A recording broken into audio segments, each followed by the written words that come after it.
بسم اللہ الرحمن الرحیم۔ اردو اسلامک ٹی وی کے معزز خواتین حضرات، السلام علیکم۔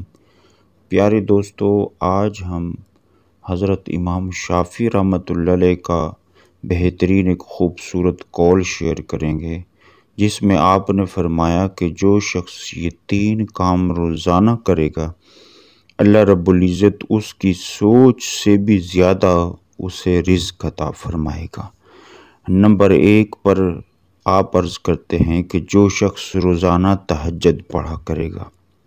نمبر 2 پر آپ عرض کرتے ہیں کہ کثرت سے صدقہ و خیرات کرنا۔ نمبر 3 پر جو بات ذکر کی ہے وہ ہے کثرت سے استغفار کرنا اور کثرت سے اللہ کا ذکر کرنا۔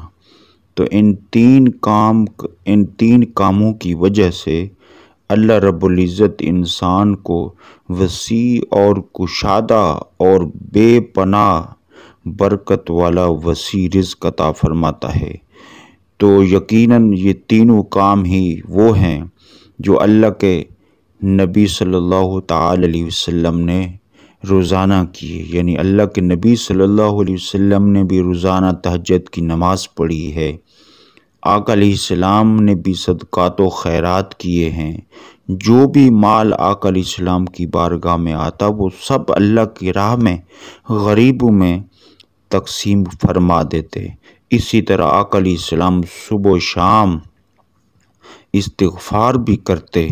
ایک حدیث میں آتا ہے آقا علیہ السلام دن میں 70 مرتبہ استغفار کرتے، اور ایک دوسری روایت کے مطابق یہ آتا ہے کہ آقا علیہ السلام دن میں 100 مرتبہ استغفار کیا کرتے تھے۔ تو یقیناً یہ وہ 3 کام ہیں جن کا حضرت امام شافعی نے ذکر کیا۔ ان تینوں کاموں کی برکت سے، ان 3 کاموں کی وجہ سے اللہ رب العزت اس انسان کو بے پناہ مال و دولت بھی عطا کرتا ہے۔ اگر اس سے پہلے سے اللہ نے مال و دولت وسیع رزق عطا فرما رکھا ہے تو پھر مزید اس کے مال و دولت میں برکت ہوتی ہے، پھر مزید اس کے رزق میں، روزگار میں برکتیں، وسعتیں عطا ہوتی ہیں۔